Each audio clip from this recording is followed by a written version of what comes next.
Hello, San Ramon 4th and 5th graders. Today, we're going to be doing a picture of a room. I chose a bedroom for mine, but you could do any room you wanted to in your house or wherever you live. So I want to start by showing you a picture. I'm sorry, I don't have a real actual photo of it. I'm showing you on my phone here. This is Van Gogh's painting called Bedroom in Arles, and it's Arles, as you see at the bottom of my phone. It's a town in France, so that's why it's spelled kind of differently than it sounds, because it's French. So you'll see there's lots of versions of this painting that he's done. They're all different. He sort of plays around with colors. So this one's a little bit brighter.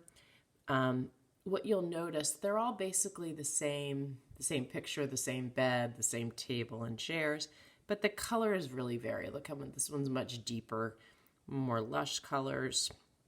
A lot of artists do this. They'll choose a subject and they'll really paint it multiple times until they get to a version that they really like. And I don't even know which version he finally settled on. This one seems very familiar to me, but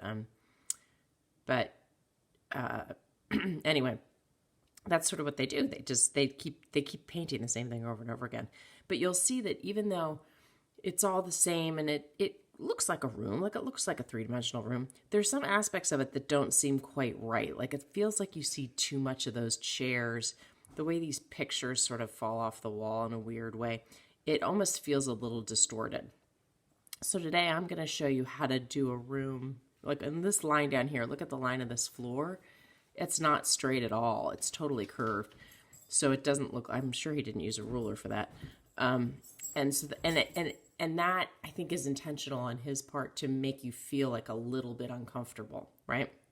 So we're not going to be trying to make people feel uncomfortable with our painting picture today, but I'm going to show you sort of the techniques to use to get to a three-dimensional room. So what you're going to start with is, let me put this up here. You're going to start with, you're going to need a ruler, a pencil with an eraser, because you're going to do a lot of erasing. And I used a pen to outline. You could use crayons or markers or whatever you want. So when you're starting, you're going to start trying to get this corner to that corner a line. And you'll see that my ruler isn't long enough, and that's okay. I just sort of eye it, and I just do the best I can. If you don't have a ruler, don't worry. If you have like a straight edge you could make a piece of cardboard into a straight edge, or a book that you're not using anymore, or of course, as long as you don't hurt the book. Anything that's straight you can use. You don't have to have the actual measurements of the ruler, so don't worry about that part. You're just making an X on your paper, and then you're going to make a line that goes through it this way. And this gives you lines that all meet in one point, that one point being right here, okay? So this is your one-point perspective. That's where you want the perspective. That's where everything is going to move into that, okay? The next step you want to do is you're going to create yourself a ceiling, two side walls, and a floor. And you're going to do that by making this box. You're going to go out just a little bit and make another box. So if you made the box come out way over here, you would just see a little bit of this wall. Does that make sense? The further out you put the box, or the further in, the more or less you're going to see the wall. Sorry, my dog has decided he wants to go back out, even though he's already been out. He goes in and out all day long. Okay, so now you have this is where the side wall meets the ceiling. This is the ceiling. This is where the ceiling meets this side wall, and this is where this is the floor, and that's where that meets these walls. The other thing I want you to know is that this line here kind of represents a head level. So if there were someone standing in this bedroom, their head would be approximately there. So that gives you an idea of like everything under this line, they'd be able to see the top of.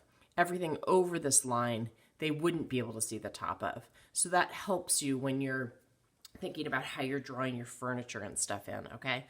So the first thing I did on this picture was I did a window on that wall, just because for some reason that helped my brain to see it. So I'm going to do that again. I'm going to draw a window on that wall. And let's see. I'm just going to draw like a little picture window here.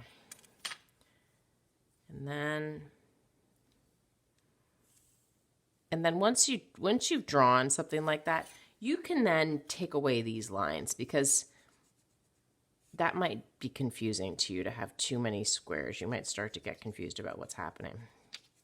And I'm just going to leave it blank for right now. Okay, now I'm going to work on my bed.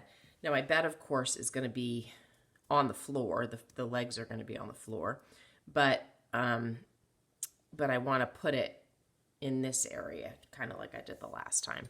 So I'm going to go under here a bit, and I'm going to start with my bed. Oops.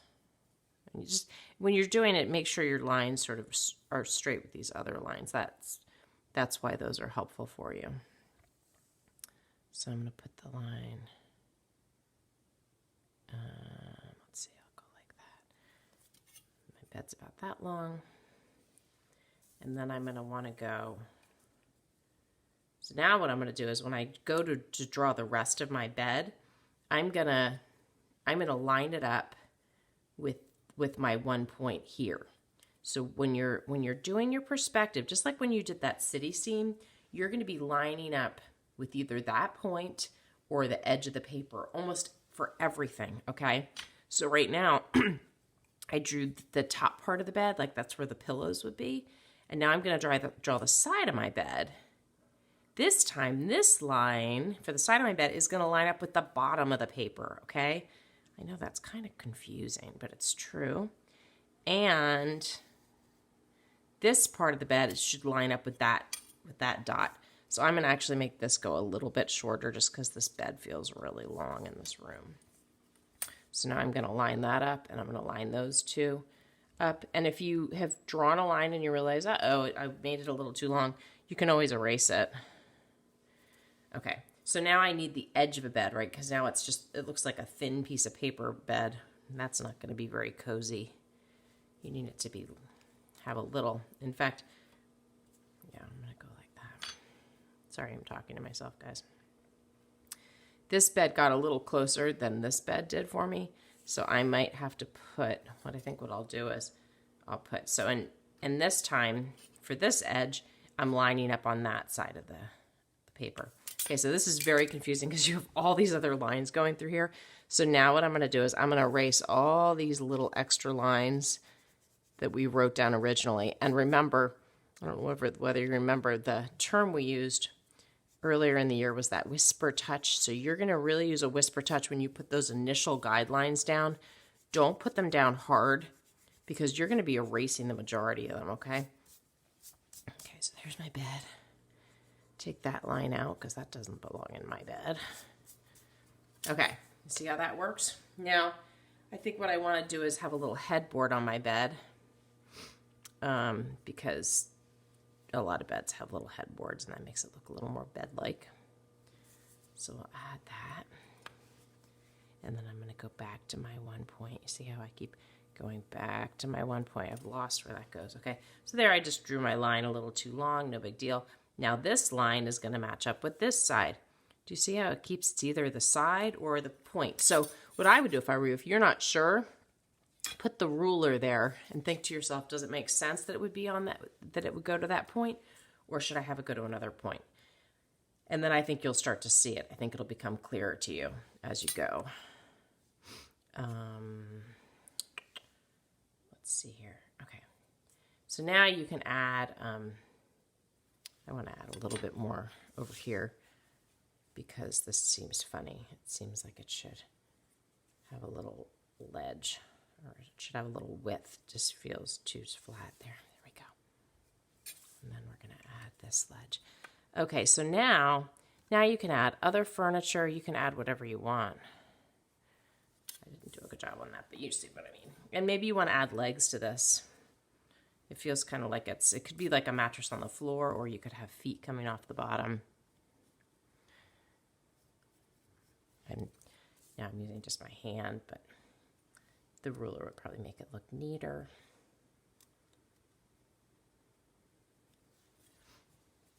Okay, now what you want to do is you want to think about other furniture. So you might want to put, like on this, I had a bed, and then I put a dresser and a desk, and I added a bookshelf up here and window and a light. You can add all different things. Maybe I'll put a desk over here again to make it. This bed is giant. I made my bed too big. It feels like it's taking up the entire room. Maybe don't make your bed as big as I made my bed. I think I'm going to make my bed smaller, as it feels like it's taking up the entire room right now. So I'm going to shorten this. And see, that's the beauty of this activity with the eraser. You can shorten your bed, and no one will know the better of it. I'll quickly shorten it there because it felt like it was just taking over the entire room. Okay, there we go. Now, for your desk, I just did like a little, I'm going to take this line away just because it feels like it's intrusive in my space. Can't have that. Let's see, I might add a little line there. And this does get fun. Then I need to do the top of my desk because I'm going to see the top of my desk, because see that head, just as a reminder, it's sitting there, is being able, you can see the top of it then, because you can look down on it. It's low enough. But if it's too high, if it's high up here, you wouldn't be able to see the top of it. Does that make sense? Okay, so then for my line, I'm going to do a little bit across for my desk, and then once again, I keep going back to that one point. And it feels, sometimes you'll think, oh, that's not going to be right, but look, it is right. You can see it. This line for this part of the desk is going to line up with the bottom of the paper. So remember, it's usually the edge of the paper or the point, the main point of perspective. I'm just going to have this line up right with that. And then what I did on this one, as you'll see, is I did a little line that went in, so it shows where, that's where like the chair would be, because that's the part that goes in. Oh yeah, that whole thing would go in like that. Okay. And sometimes you have to do it to see it, and sometimes you'll do it and you'll be like, wait, that doesn't look right.